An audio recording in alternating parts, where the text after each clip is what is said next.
Hey y'all, welcome back to another installment of Divination with St. Elias. Let's just call it Divination with St. Elias. And we have to get through this tarot series.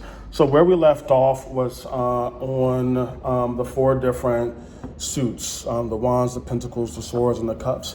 And what I want you to remember is those are the jumping off point that I use to begin teaching the tarot. Now, that's not where a lot of people start, but I'm not a lot of people, so I'm going to start where I start.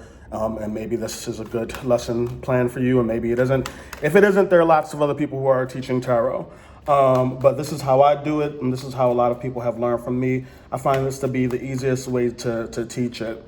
So we go from the four suits, the wands, the pentacles, the swords, and the cups.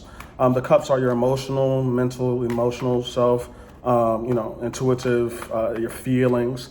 The swords are your thoughts, information, conversation, education. Pentacles are stability, income, wealth, prosperity, routine. And the wands are your motivation, determination. They have a lot to do with sex because they're very phallic symbols and the like. All right, so now that we have covered those four suits, and the suits also represent the seasons, as Pentacles represents summer, the swords represent winter, wands, springtime, and cups fall. So if you're looking at timing, that would be the timing. Now, the most important thing about tarot are the major arcane cards, or the major mysteries, and then we have the minor arcane cards or the minor mysteries. So the major arcane card starts with this dude, and this is the Fool. The Fool is numbered 0, and he is the most important card in the deck. What I want you to begin seeing the tarot deck as is as a book, not as a deck of cards. So the Fool is the most important dude in the deck. It's really interesting. What I want you to notice is he is probably called the most disrespectful thing in the deck, the Fool, while he is the most important character in the deck. So I want you to reflect on why that could be.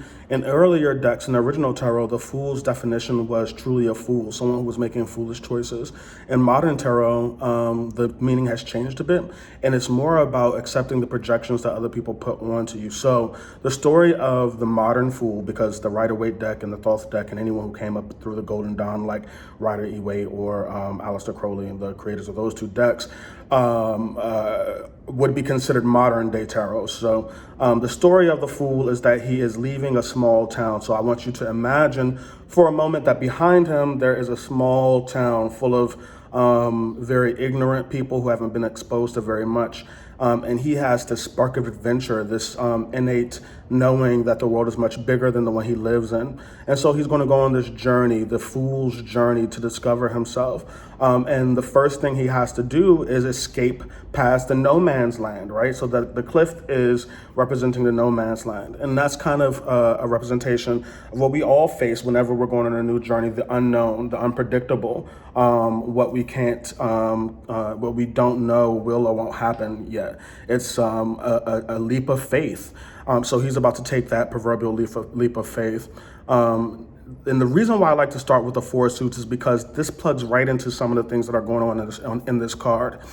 So the first thing that we see, and the most interesting thing I think about this card, is his bag. What would a fool coming from a small town in an imaginary universe be carrying in his bag?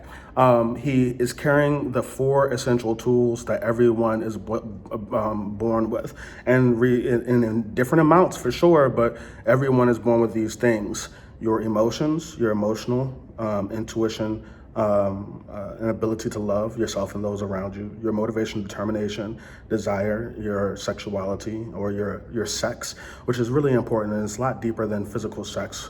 It has a lot to do with intimacy, your ideas of yourself and the world around you, your ability to connect to other people, your income, money, wealth, prosperity, stability. Now, even if you were born with exactly $0 in the bank, it's your ability to earn, your mindset concerning prosperity and routine, your work ethic, things like that. And finally, your intelligence. your ability to communicate, your eloquence. These are the four tools represented by the four suits that everyone has. So those are the four tools that he has in his bag. The four suits are the four tools that he has in his bag: the cup, the wand, the pentacle, and the sword. So the white rose represents his the brightness of his conscience, that he is a conscious thinking, living, breathing human being. It's right under the sun for a reason. It's the brightness and illumination of the mind. So the people who created these decks, in this case Rider Waite, everything is extremely purposeful. So the white dog by his feet is another representation of his consciousness. So we have a white rose in bloom, and then we have a white dog who is yapping. And this is the part of his consciousness that is resistant. This is the part of his consciousness that does not want to go on the journey. That's the part that says you're going to fail, you're not going to be successful, so on and so forth. So this card is special because he is numbered 0. And so once again, I want to bring your attention back to the fact that every card has its own, everything in every card is extremely significant. So the numbers, numerology, is a science, a spiritual science in and of itself, applies to this card. The number 0 means that he's not in the deck. The tarot, the Fool is not. If we're going to look at it from the Fool's journey storytelling perspective, the Fool is not in the deck. He is the protagonist of the story. He's the person experiencing all of this. He's not a part of the story as much as he's experiencing the journey. All of us are the Fool. Each person that sits down to have a reading, each person giving a reading, anyone who interacts with the tarot is the Fool character. We are the person observing. We are the observer in this situation. So we start off with a little information about the nature of humanity, this childlike innocence. And no matter what your definition of innocence is, whenever you're going on a journey like this, you start off innocent. You start off with this great desire to discover and explore without much knowledge of what may or may not happen. And in that way, you are innocent. So from this point on, we're going to continue down the Fool's journey to meet the next character in the Major Arcane card, but in the Major Arcane. And then after we get through all the Major Arcane, we're going to go to the Minor Arcane. Along the way, I'm going to take you on some twists and turns because there are connecting points that I think better serve to teach. So like I started with the 4 court cards so that you can understand the tools that he has in his bag. They are also going to help to better define the different journeys that he's going to go on and different twists and turns that he's going to encounter on his journey. I'm going to relate that back to reading styles, okay? So there are multiple reading styles when it comes to tarot. I mean, really, each reader has their own reading style. I mean, since I have several reading modalities, my reading style is very much based on mediumship and ancestral communicating with my ancestors. So I use the cards to structure that information, but of course I have to be very knowledgeable about my tool, as I talked about in the first video. And so now we're learning about the tarot as a tool, but I will be weaving information about mediumship and ancestral communication and reading styles and all of this. So I hope y'all have a great day, and I'll see y'all next time.